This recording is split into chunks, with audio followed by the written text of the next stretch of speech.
The video you just saw ran on Thursday night, hours after Craig had passed. It was written by Drew Watkins, who heads up our creative team. Our creative team knows I can be kind of a pain in the butt when it comes to voicing their features. Because I said, well, does this sound like something I would say? Is this, shouldn't we use this word here? Shouldn't we use this way? And when I saw that script, didn't have to touch it. Because it's absolutely encompassed Craig Sager. I've been sitting here with my wife, Cheryl, and looking at this photo of Craig from the ESPYs. And there's this look of despair and this look of unbridled hope. And that was Segs, who worked that room that night in Los Angeles. And I think of so many people. Here's what Craig has done. He's planted sequoias. Because there will be people who watched this fight who unfortunately 10, 15, 20 years from now will hear a doctor say, yeah, it's cancer.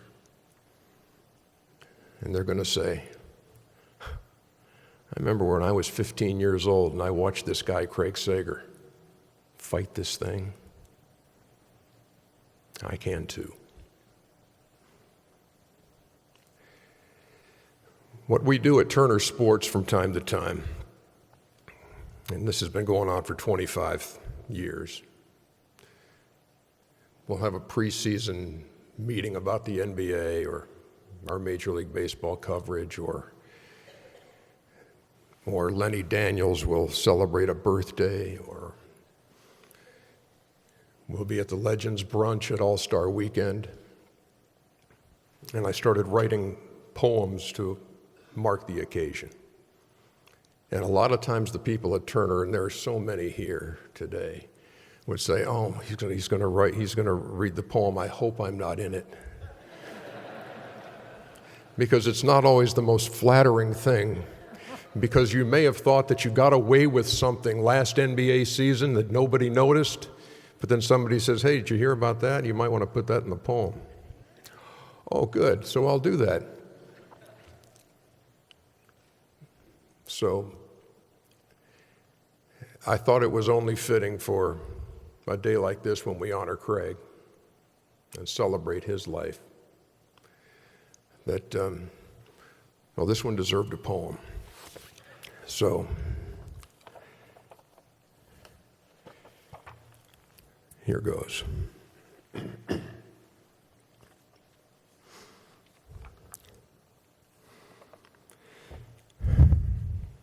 And so here we gather on this December morning, 5 days having passed since word came with no warning. Our buddy, our brother, our friend for so long had left us to ponder this thing, Sager strong. He stood out as a newborn, his blanket magenta, with hints of turquoise, lavender, and a touch of burnt sienna. Some babies had rattles and toys of their own. Craig had a loud suit and a new microphone. He went to Northwestern, there honing his skills, where Wildcat football had few wins or thrills. Those fall days in Evanston can be rather chilly when you're dressed as the mascot, freezing your willy. Craig would have loved that line. He got his big break working in Sarasota. Let me share with you this very true anecdote. The date April 8th, back in '74, Hank Aaron was knocking on the great Babe Ruth's door.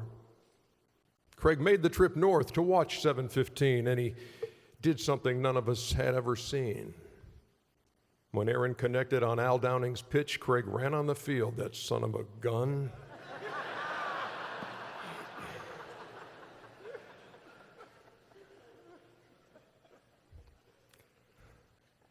The crowd's going nuts as Hank circles the bases, and there at home plate, amid all of those faces, is a guy in a trench coat that's not made to order. Yeah, that's Seggs with his Radio Shack tape recorder. You knew then and there, with that move which took guts, that great things awaited, no ifs, ands, or buts. He took his talents to KC and then moved again when stardom took hold as he hit CNN. A studio host and a roving reporter, he covered the country from border to border. Years at TBS followed, and then TNT, where his wardrobe some nights was must-not-see TV. A paisley tie featuring diamonds was keen, a kangaroo blazer that jumped off the screen, a hand-woven belt from the bark of a willow, and shoes fashioned from a deceased armadillo.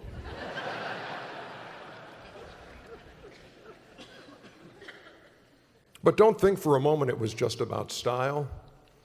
If that is your thinking, you're off by a mile. He prepped for each game with meticulous flair. A pro's pro does that when he goes on the air. And that's why when Craig's cancer fight became known, that there was just so much love and respect being shown. Because coaches and players all know they arrive when they stand next to Craig and the interview's live. They loved his work ethic, but in truth, at day's end, they viewed Craig as a colleague and above all, a friend. He'd ask the tough question when it had to be done, and somehow the subject would say, "That was fun." Now, working with Craig, here's one thing you should know. Did the man ever sleep?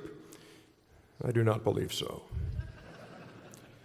He'd go running each day and do research at night. I'm told he once went to Hooters and had a Bud Light.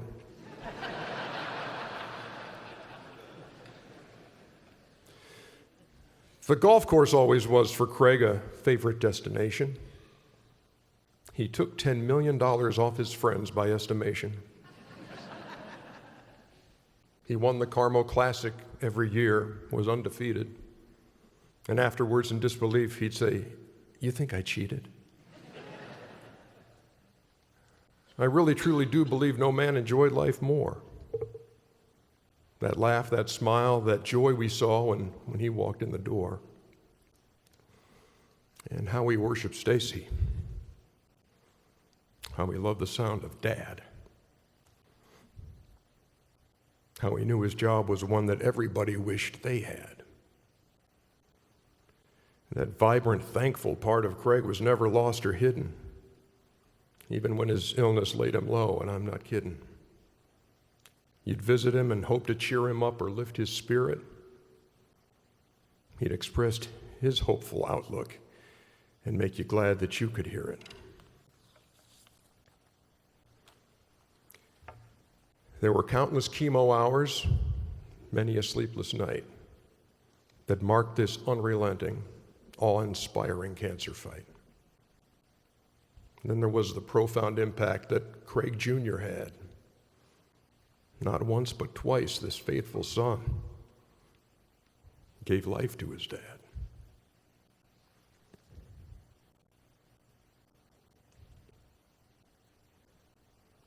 In honesty, we weren't surprised that Craig returned to work.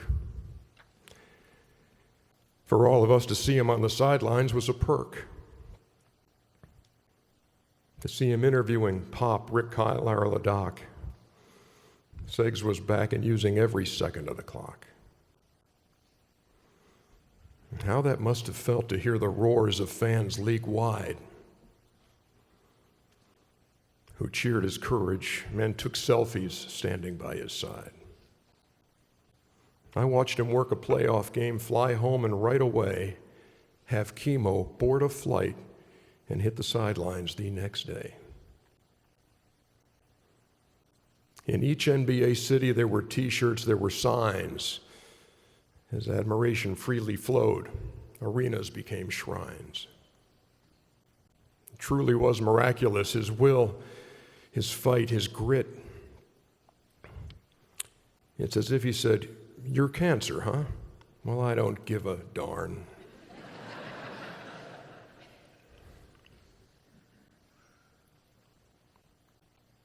The man that we reflect upon this day was just a treasure. The number of folks who he inspired, there's just no way to measure. At the ESPYs, when they got that honor name for Jimmy V, in a room of marquee players, Craig's the guy they came to see. He delivered the most eloquent and heartfelt speech that night. He displayed that in our darkest times, one man can be a light. The line we'll all remember, cut through sorrow like a knife. Time, Craig said with passion, is simply how you live your life. And so amid the tears and all the memories we cherish now, we say farewell to our friend Segs and make this humble vow. There's no way to gauge the days we have, no way to know how long. But know this, Craig, will do our best to live them Sager strong.